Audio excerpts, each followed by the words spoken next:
as always, it is so great to have you here, and I hope you're staying safe and healthy out there. Anyways, today we're going to grab the humble zucchini, once again known as a courgette, or as we call it in Spain, calabacín, and we're going to create an extraordinary recipe. We're talking zucchini meatballs in a Spanish-style onion sauce. And let me tell you, zucchini meatballs have a beautiful firm texture on the outside, with a delicious pop of flavors in the inside. The onion sauce gives them the perfect balance of flavors, and the best part, the recipe's all done in about 30 minutes. Folks, we're talking heart-healthy ingredients, very easy to make, where there's no tricky techniques or special equipment needed, and the kind of food that's going to fuel you with so much goodness. All right, let's just dive right into this. I'm going to grab 2 medium-sized zucchinis. The size of the zucchinis I'm using are 7 inches in length, which is about 18 centimeters. And using a box grater, we'll finely shred them. As you can see, I'm leaving the skins on the zucchini, as it adds more flavors and nutrients, but if you prefer, you can peel the zucchini.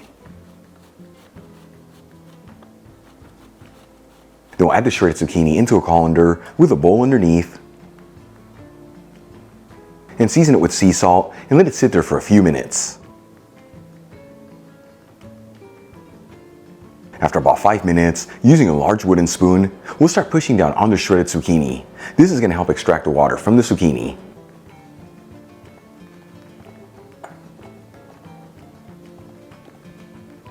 Then we'll add the shredded zucchini into a large bowl, along with half a cup of plain breadcrumbs, which is 60 grams. Crack in 1 large egg. Add 1 shallot that's been finely chopped. 1 clove of garlic that's been finely chopped. And 2 tablespoons of chopped fresh parsley, which is 8 grams. Then we'll season with sea salt and freshly cracked black pepper. And we'll mix everything together.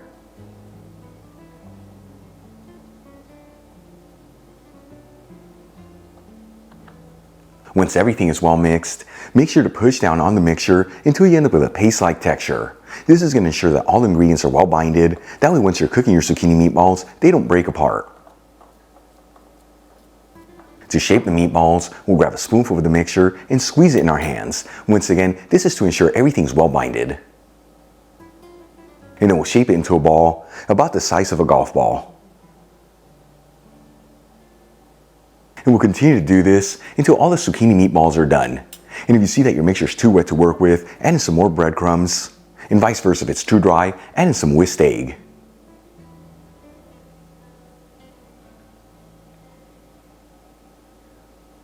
Once all the zucchini meatballs are done, we'll dust each one off in some all-purpose flour. For the next step, let's start cooking them up. I'm going to heat a large fry pan with a medium heat, and add in 1/4 cup of extra virgin olive oil, which is 60 milliliters. Important to use the good stuff here. This is what truly flavors the entire dish. Link where you can get the Spanish one I'm using in the description box below. After a couple minutes, we'll start adding in the zucchini meatballs. And you want to make sure they're on a single layer and evenly spaced out.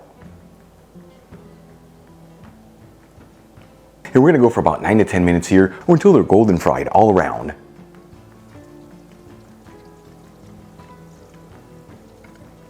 After about 10 minutes, and the zucchini meatballs are golden fried, we'll remove them from the pan and set them aside. Now using the same pan with the same heat, let's make the onion sauce. I'm going to add in 1 small onion that's been finely chopped, and 2 cloves of garlic that I roughly chopped. And we'll mix the ingredients around continuously, that way they don't brown too quickly and it all evenly sautés.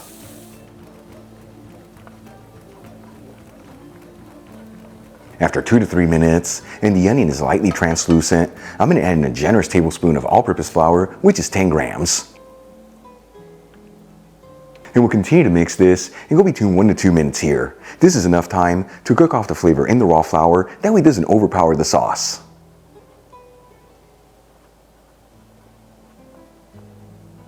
After about 2 minutes, I'm going to add in half a cup of dry white wine, which is 120 milliliters. If wine is not your thing, you can use any broth of your choice here with a squeeze of fresh lemon juice. We'll also add in half a teaspoon of dried thyme, which is half a gram, and season with a kiss of sea salt and freshly cracked black pepper. and we'll continue to mix this and go for a few more minutes.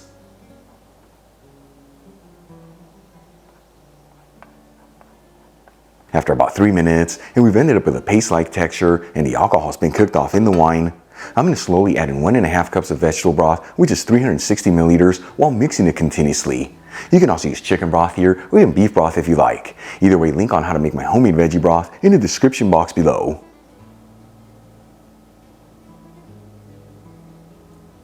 Once all the broth has been added, and we've ended up with a slightly creamy sauce, we'll add in the zucchini meatballs back into the pan, and once again, make sure they're all in a single layer and evenly spaced out. And then we'll gently flip them, that way each meatball is absorbing all the flavors in the pan. And we're going to simmer this for another 2 to 3 minutes, or until those zucchini meatballs are heated through. After about 3 minutes, this dish is ready to go. I'm going to remove the pan from the heat, add some of the zucchini meatballs into a serving dish,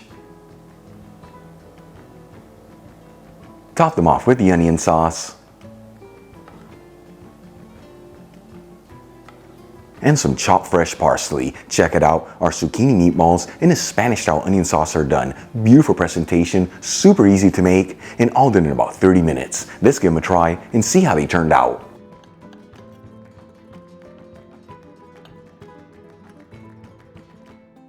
Seriously folks, hard to believe we grabbed the humble zucchini and some other basic ingredients and we got something that looks this beautiful. So excited to try it. Here we go. Yeah, right there, it was right on the money. Those zucchini meatballs kept their shape, they did not fall apart. The inside, so many great flavors, with the zucchini really shining through, and that very simple onion sauce rounds it out for the perfect balance of goodness. Easy to make, heart-healthy ingredients. Give it a try at home. Actually, some roasted potatoes and a bottle of Spanish red wine from the region of Rioja. You have yourself the best moment of your day. Really quick before I go, a shout out to a couple of my patrons, Holly Parker, Rogelio Jr. Rivera, Elaine Engros, and Kelly Lorang. And guys, thank you so much for being patrons of Spain on a Fork. You know how much I appreciate you. If you enjoyed today's video, hit that like button, leave me a comment below, and if you're not subscribed, don't forget to smash that subscribe button and click on the bell icon. That way you can get notified every time I release new content and to become a part of the Spain on a Fork family. Till the next time, hasta luego.